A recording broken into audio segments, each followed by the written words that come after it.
In any chemistry lab, there's one question that comes up over and over again, and it's a big one. Did my reaction actually work? Well, today we're diving into a really elegant and surprisingly simple technique that chemists use to get an instant answer. It's called thin layer chromatography, or TLC for short. And let me tell you, it's fast, it's powerful, and it shows you exactly what's going on inside your flask. Okay, so put yourself in a chemist's shoes for a second. You spent hours setting up a reaction, carefully mixing your starting materials, all in the hopes of creating some cool new molecule. The timer finally goes off. But how do you know? Did it work? Did you make the thing you wanted to make? Or do you just have a flask full of the same old stuff you started with? You see, this is the question every single chemist has to answer. And that's where TLC comes into play. It is the perfect, almost immediate answer to that big question. Think of it as a way to take a quick peek inside your reaction mixture and see everything that's in there, all without needing some giant complicated machine. It's basically the chemist's version of an instant progress report. So let's get into how chemists actually use this quick check in their day-to-day work. The number one use for TLC is just monitoring a reaction. It tells you, hey, has your starting material been used up yet? And maybe more importantly, has your shiny new product actually started to show up? So why is this simple little technique so incredibly popular in labs all over the world? Well, it's for a few really, really good reasons.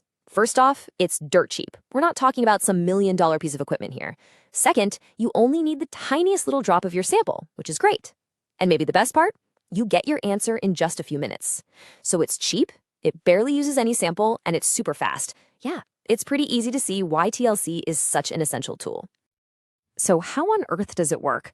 You know, the best way to wrap your head around TLC is to picture it as a kind of molecular race.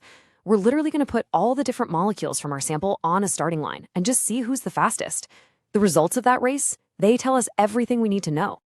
Right, every race needs a racetrack. For TLC, we call this the stationary phase. It's just a small plate, usually made of glass or aluminum, and it's coated with a super thin layer of silica gel. Now, the most important thing to know about silica gel is that it's polar. In chemistry, that's just a fancy way of saying it's kind of sticky, especially to other molecules that are also polar. And that stickiness, well, that's the absolute key to this whole thing. And of course, a race is no good if the racers just sit at the starting line. You need something to get them moving. That's the mobile phase. It's a solvent, or sometimes a mix of solvents, that climbs up our sticky racetrack through something called capillary action. You know, just like when you see water soaking up a paper towel. This moving solvent is the current that's going to push our little molecular racers up the track. So here's where the magic of the race really happens. You've got your polar molecules. We'll call them the sticky and slow racers. They have a really strong attraction to that polar silica gel racetrack, so they cling to it. They get held back, and they just don't move very far. But then you have the non-polar molecules. These are these slippery and fast guys. They don't really care about the sticky track. Instead, they just dissolve right into the moving solvent and get swept all the way up the plate. They travel way faster, way faster. And it's this difference in speed that separates everything out. The whole race is over in just a few minutes, and it leaves us with the final results. But how do you actually read the finish line? How can we put a number on who won and by how much? The answer is a little number called the RF value, which stands for retention factor. It's just a simple ratio that tells you how far a molecule traveled up the plate compared to how far the solvent traveled. What's so cool is that for a specific molecule with the same plate and the same solvent, it will always have the same RF value. It's like a unique fingerprint for that molecule. And calculating it is ridiculously simple. Seriously, first you just measure how far your molecule's spot moved from the starting line. Then you measure the total distance the solvent moved up the plate.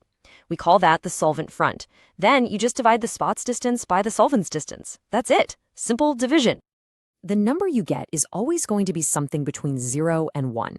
If you got a 0, it would mean your molecule was so sticky it didn't even move off the starting line. If you got a 1, it would mean your molecule traveled all the way up with the solvent, which honestly doesn't happen very often. A pretty typical RF value might look something like this, 0.35. And here's where it all clicks together. A small RF value, say 0.2, means the spot didn't get very far. And why not? Well, because it was one of those polar, sticky molecules that got held back by the racetrack. It lost the race. On the flip side, a big RF value, like 0.8, means you've got a nonpolar, slippery molecule that just zoomed up the plate. So just by looking at that one little number, you instantly know something fundamental about the molecule's polarity. Okay, so the theory makes sense, right? It's a race. But how do you actually do this in a lab? Let's walk through the steps to run our own little molecular race. It's really just a 5-step process. First, you prep the plate by drawing a starting line with a pencil. And it has to be a pencil because pen ink would run. Then you spot a tiny bit of your sample on that line. Step 2, you develop it by standing it up in a sealed jar that has your solvent in the bottom. Now the key here is to make sure the solvent level is below your starting line. You let the solvent climb up, and once it gets near the top, you pull the plate out and immediately mark where the solvent got to. After it dries, you visualize the spots, usually with a UV lamp, and finally, you analyze everything by circling those spots and calculating the RF values we just talked about. Now, let's be real, not every race is going to go perfectly on the first try. Sometimes you get some kind of weird-looking results, but the good news is that most of the common problems have really simple fixes. This slide basically covers the greatest hits of TLC problems. You see big, smeared streaks instead of nice, tight little spots? Your sample is probably way too concentrated. The fix? Just dilute it. What if all your spots are just stuck on the starting line and didn't move at all? Well, that means your solvent was too nonpolar. It wasn't strong enough to push them along. You just need to add a bit of a more polar solvent to your mix. And you guessed it, the opposite is true too. If everything shoots right to the top, your solvent was too polar, too powerful. You got to dial it back by adding a less polar solvent. It's all about finding that perfect Goldilocks solvent that's just right. So what's the big takeaway from all this? TLC isn't just another lab technique. It's like a chemist's analytical superpower. It's incredibly fast. You get answers in minutes. It's super efficient. You barely use any of your precious material.